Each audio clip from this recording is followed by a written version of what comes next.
Today we're talking with the Fujifilm GFX100S.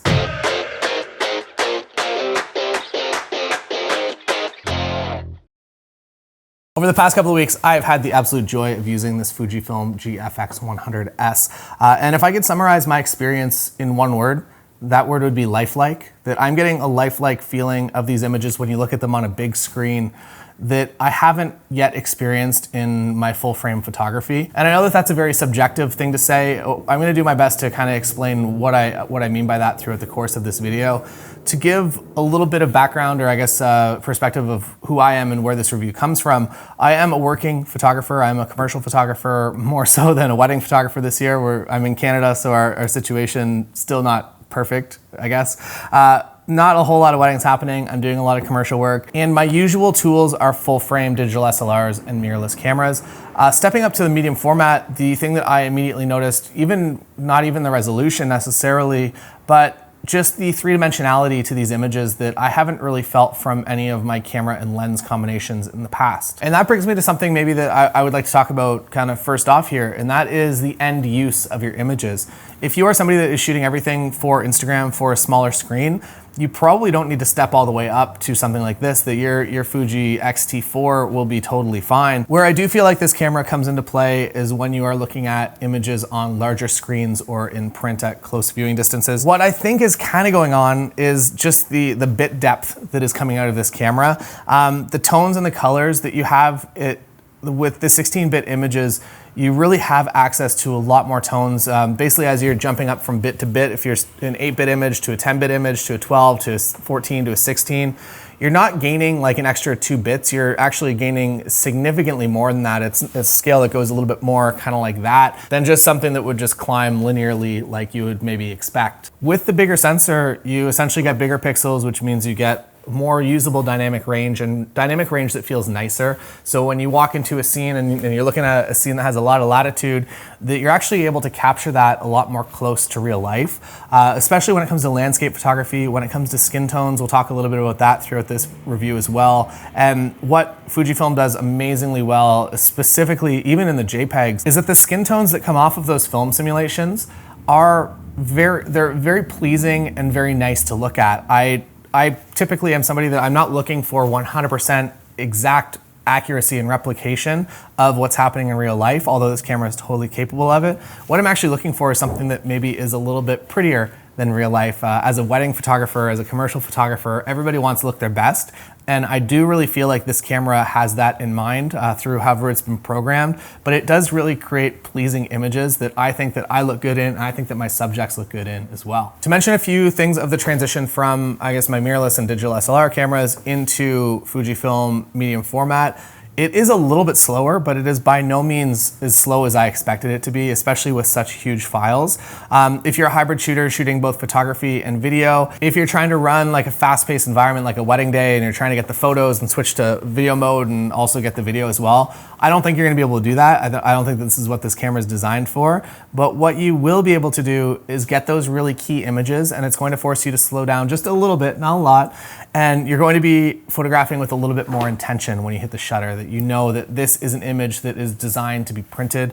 I feel like there's something to speak to just photographing with intention, that when you're out there with this camera, you do feel like you have a little bit more of a purpose, that this isn't just like the size of it. If you're taking this with you, you're not just going for a fun walk around your city and like, hey, maybe I'll come back with like 10 or 15 images.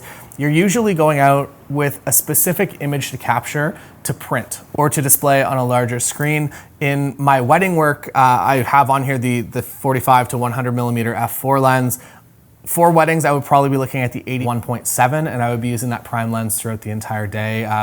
From what I've seen in the samples, I haven't yet used one, hopefully soon. From what I've seen from the samples, they just look absolutely amazing. For color profiles and I guess the film simulation, I typically use PRO Neg H, which is what you're seeing on the screen right now. I really love the way that this kind of just works for most of the situations that I find myself in, even travel landscape photography. I tend to like this look and feel a lot. That said, I'm always shooting RAW plus JPEG, so I have those JPEGs easy to access, but I also have the RAW files in case I want to go a different direction in post-production with it. Size and weight wise, if you are somebody that used to shoot a digital SLR, you're not really going to notice much of a change. If you're shooting the smaller, specifically if you're shooting like a Fujifilm Fujifilm X-T4, you're definitely gonna notice that it's bigger. But as a wedding photographer that's out there for extended periods of time, I really have no problem carrying it with me all day. And then maybe to kind of piggyback off that point as well, the battery life I've actually found to be really, really fantastic. Again, going back to you're shooting with intention, that you're not just kind of spray and pray when you're out there with this camera.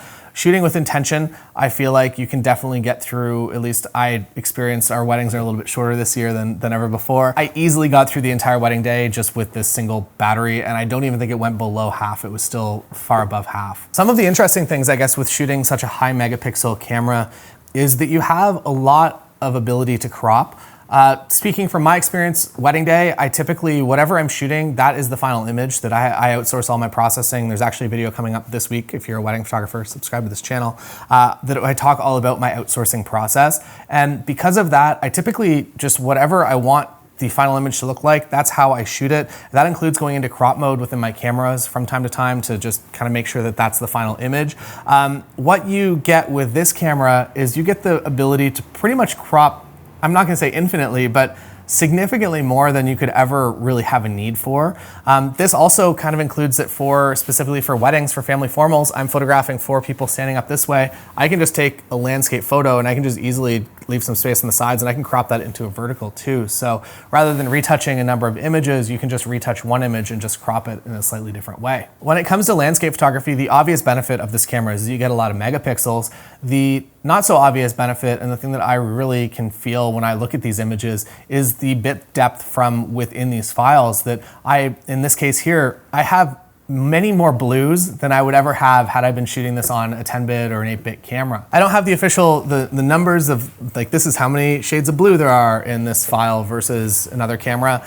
But what I do have is just the feeling that I can get when I look at the image, that I can see that things feel a lot smoother overall, which is an interesting thing. I feel like I used to get that from when I was shooting digital SLRs. Some of the older lenses I felt like gave you that rendering that felt not out of focus, but just felt soft. I feel like when you're looking at high-end cinema glass, it's kind of the same thing, that you are purchasing something not because of just overall sharpness, you're purchasing something because of the feeling that it creates, and usually there's some sort of natural softness within that.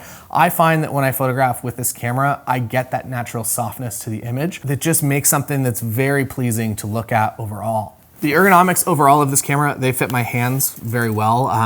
With the 45 to 100 lens that I've been using on this camera balances very, very well. Again, like you definitely, you notice you're carrying it. It's not something you're gonna put in your pocket, but it really does feel great to use. And if I was out there for an entire wedding day, I would be very happy to use it. One of the other benefits, the lenses have stabilization built into them, as well as the body also has stabilization in it, which means you're getting some really, really stable, if you're doing stable videos, or you can just get away with some ridiculous shutter speeds, like all the way down to 1/3 of a second is what you're looking at right now. And then I tried to go down to 1 second handheld, and that didn't really work out. You probably should get a tripod if you know you're gonna be shooting 1 second. It was just a test, and I think that it did pretty well, all things considering. So to wrap this up, I have very much enjoyed my time with the Fujifilm GFX100S, and it definitely delivered images beyond what I was expecting for a number of reasons. I was obviously expecting to get a high megapixel file. What I wasn't necessarily prepared to receive was just the overall feeling of the images.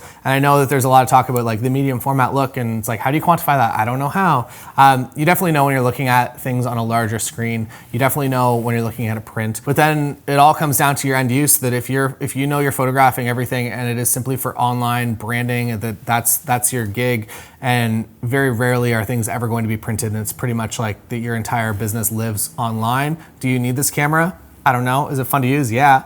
But you could definitely get away with something like a Fujifilm X-T4 in that case. Where this camera really does step in the lineup, I think, is when you know that you're going to be photographing something that is either for sale as an individual print, or maybe as part of, that would hang in a gallery basically.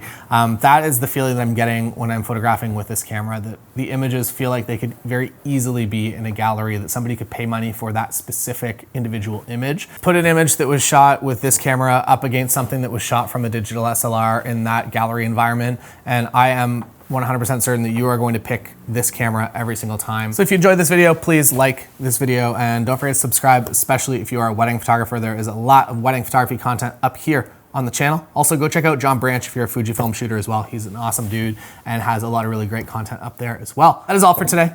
I'll see you again from the studio another time, tomorrow actually, because we're doing 30 days of wedding photography videos. So every single day, 15 days on YouTube, 15 days over on the members website. So if you're a wedding photographer, check that out for sure. Turn your notifications on too if you want. That's all I feel like I'm just making demands at you. You're watching the video, you're giving me your time, and I'm just demanding things from you. I'm sorry. See you next time.